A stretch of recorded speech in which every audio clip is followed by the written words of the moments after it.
Hello, welcome back. This is Damien, and today we're on Average Joe, and got a little treat to show you guys. Kite finished up Dungeon 2, and we ran it a few times, and then I tried to run it solo, and that's not really feasible to do, so Kite and I are just going to run it today for the video, because I'm not going to go through that solo stuff again with it.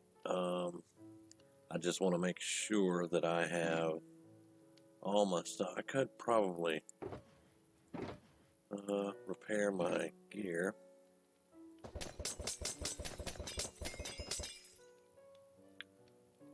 Still need the pants a little bit.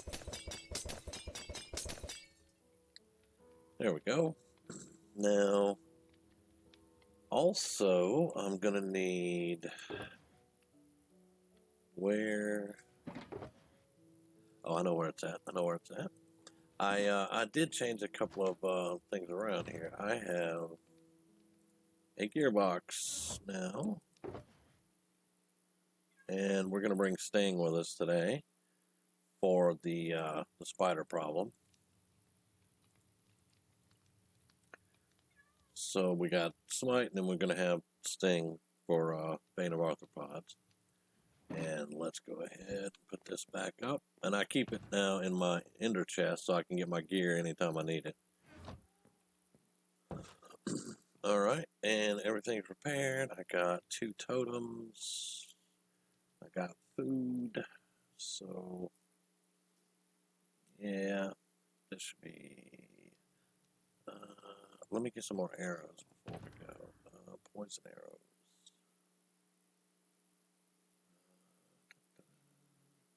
There we go.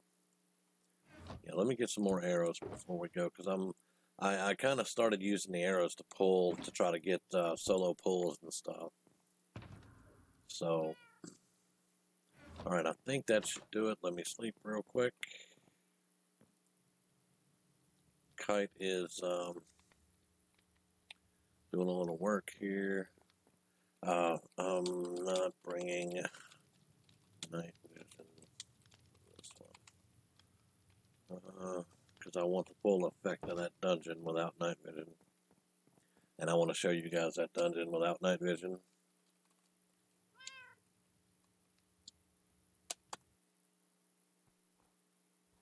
Alright, and we're going to go to the dungeon lobby.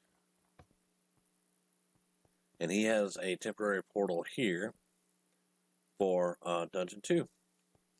We step through, and here we are. It's a really nice... I mean, it's you'll see once we get inside, but I love how he's got it built here, the entrance and everything. And he did take... he took some inspiration from, like, Lord of the Rings and stuff like that. So, I mean, it looks really, really good. I like it. And we're good to go.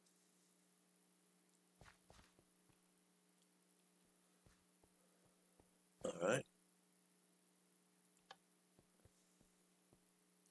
Now, he's used different types of stone in here to try to give it a more of a dwarven look. And then, of course, we've got a room full of dwarves.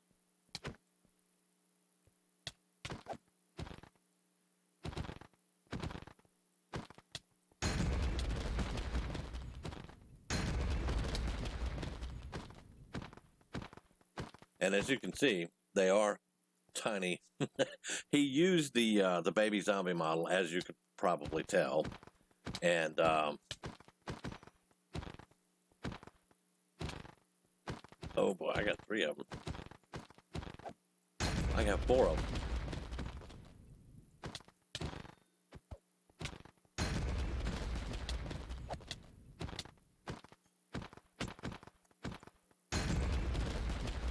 Let me get some regen going here. But yeah, and he knows that I hate baby zombies. I can't stand them. But, and there are a lot of them.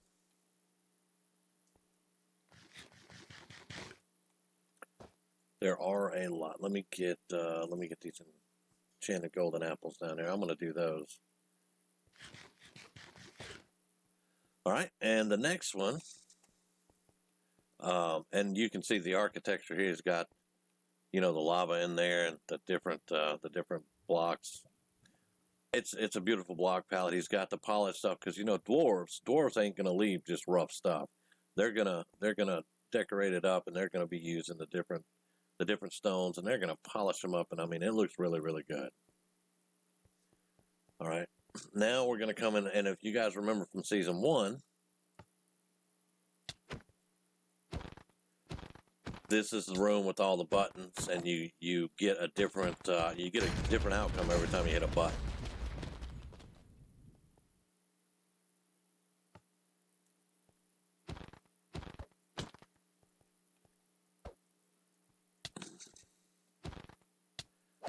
And these guys are so hard for me to hit, but he's got them in a corner now, or they have him in a corner, but that's by intention.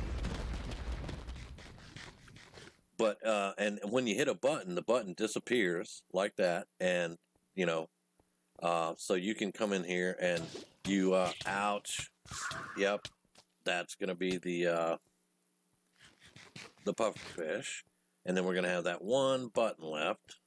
That's going to bring in the last of the milestones. When we kill these, the door's going to open.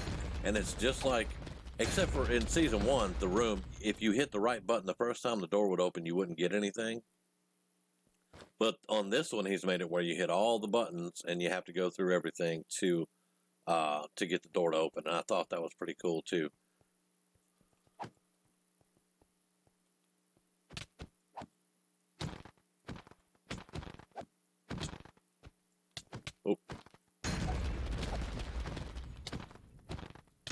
Now, Kite has soloed it. He said he soloed it before he released it. So, I mean, of course, he's really good at this stuff. I can't hardly hit the little dwarf dudes. Because when I soloed it yesterday, I got the boss. I got all the way to the boss, and him and his little bodyguards just jacked me up, man.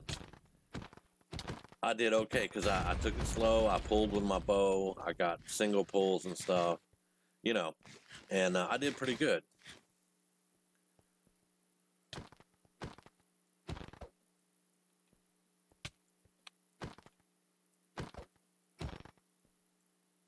Okay, so now I'm going to show you a secret. We can come in here, and you just click, and there we go. There is the splash potion.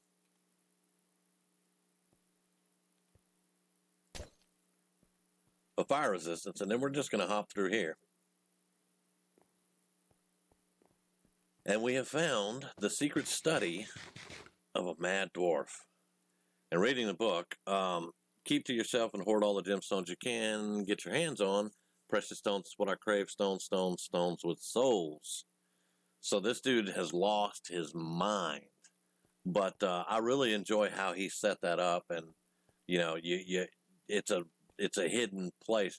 Now, one day if the ghost of this dwarf shows up when somebody comes in here, it's going to be really good. But then when you go back, you just jump up here, and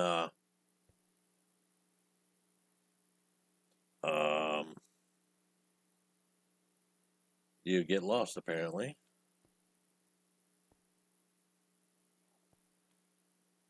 Oh, only me. Let's try that again.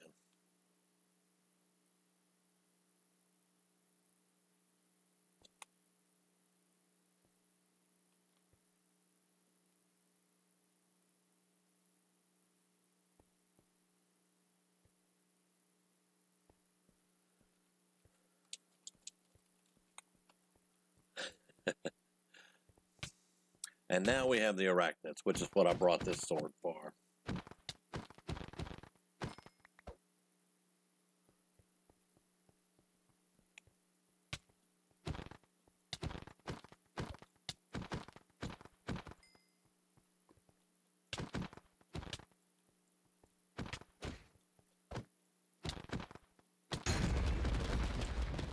And yes, he put totems on spiders.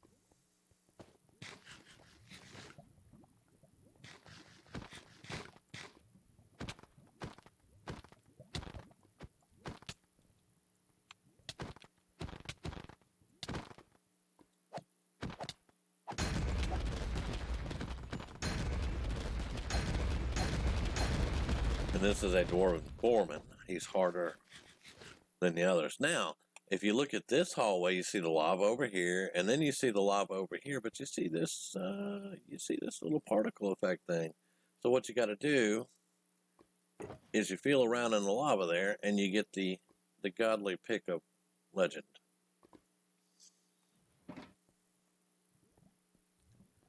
And for that, you come all the way down to the final room of these Dwarven mines.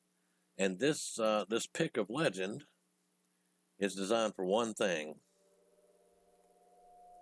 Because you can read on it, you used in the boss room, and it can break anvil. So this is its only purpose. And when you break the anvil, it starts summoning the waves.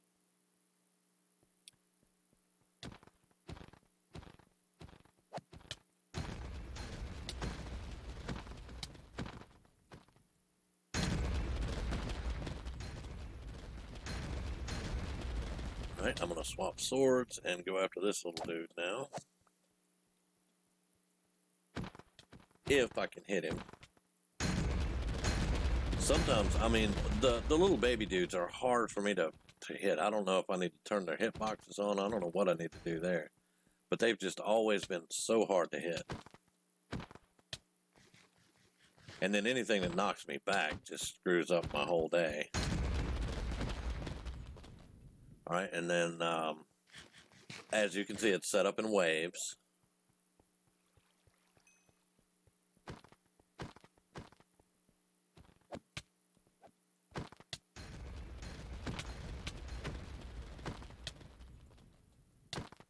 This is where I wish I could just drop some TNT on these little bastards, but...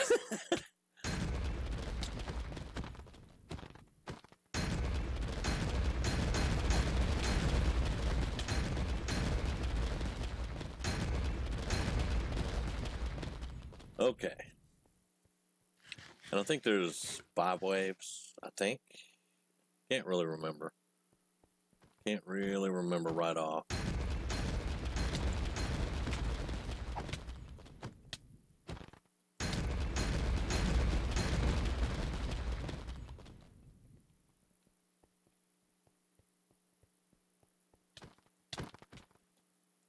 Here, dude.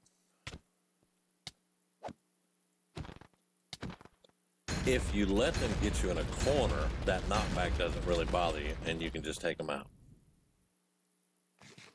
But you have to be pretty dang careful because they get you in a corner, they can really jack you up a bit. There we go. I'm going to shoot that guy, and here they come.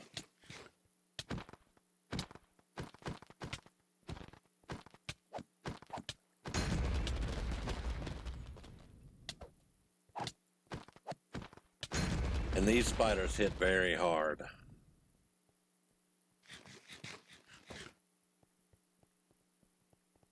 Alright, I'm going to go after this dude.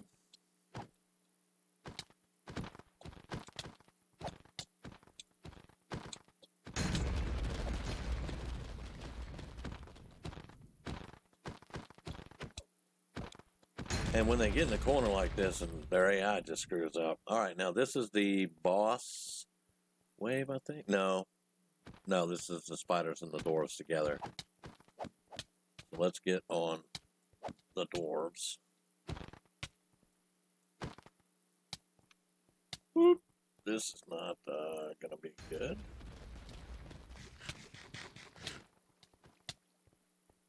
Yeah, come here, you little fast ass. Alright, that one's down.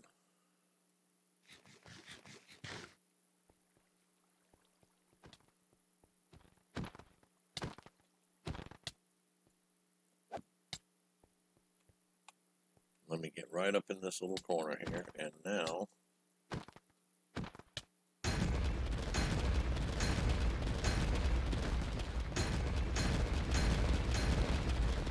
we can get them out of the way. Alright, now's the boss wave.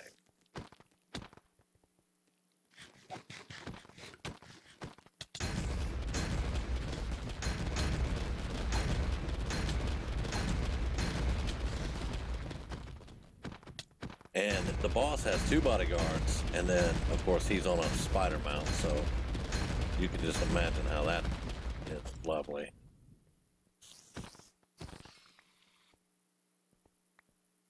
And there he is. The Master Dwarf.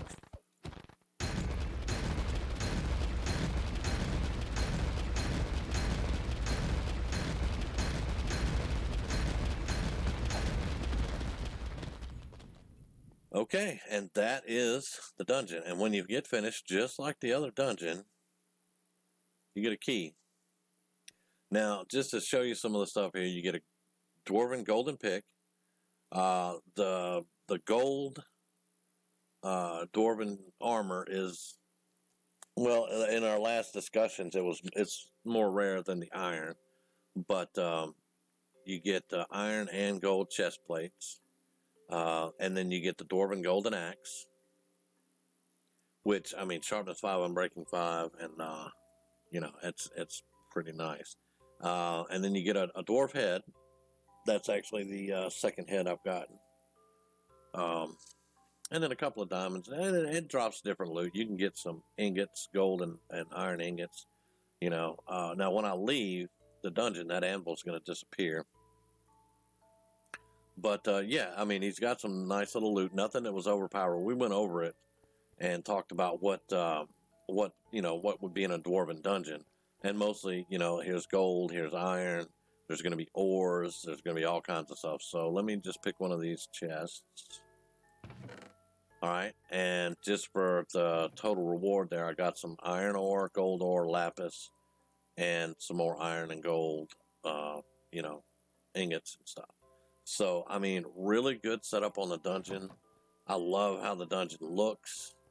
I love how he built it. I mean, he showed me, as he was going and asked me, different things here and there. But, I mean, I love how it looks. I'm kind of I'm not bragging or anything like that, but I'm kind of a dwarven expert because I've been a dungeon master since like 1982, 83. And I do a lot of stuff whenever I do my D&D campaigns. I do a lot of stuff with dwarves. I love dwarves. And then, of course, I am a Tolkien fanatic. So, you get the greedy dwarves out of his. Let's see. Yeah.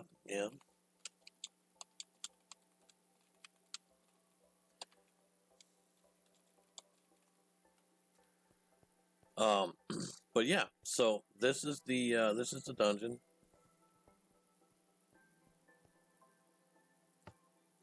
And when you leave the dungeon, it takes you right back here.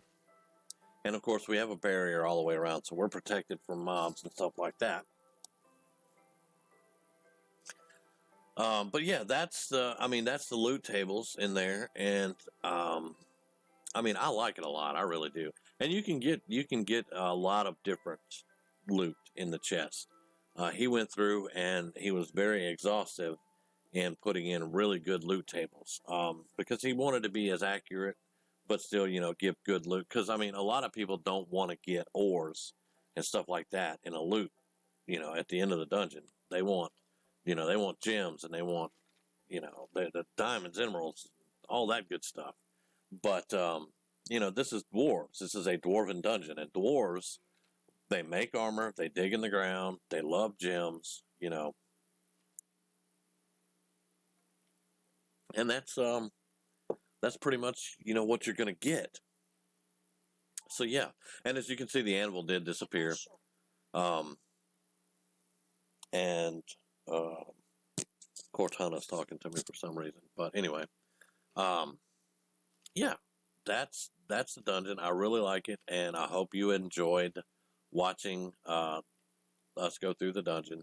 It can be painful when you try it solo, but I've got 2 swords on me, so I got the arachnid sword, which is Sting, and I thought that was appropriate because in the movie Sting, or in the book, the movies blah, but in the book, Sting, and when he was enraging all the spiders and stuff and poking them and all that, I loved it. So yeah, but anyway, that's going to be it for this one. I just wanted to show you Dungeon 2. And I hope you enjoyed the video. I hope you enjoyed Dungeon 2. And there will definitely be some more on the way. He's working on another one, but it's going to be in the future. It's going to be a really big one.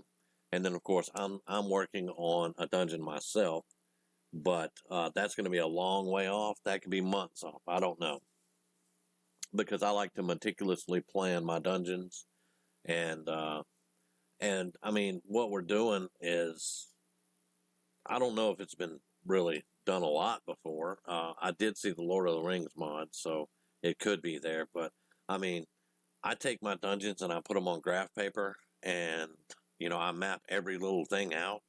And but the thing is, I've always done my dungeons on paper, and I run it in my D&D campaigns. So this is the first time I'm going to transfer a dungeon from paper into a game. And then, of course, Kite's going to have to come through, and he's going to have to code all the stuff that goes in the dungeon. So we'll see. We'll see how long that takes. But this has been Dungeon 2. I've been Damien. I'll catch you on the next one.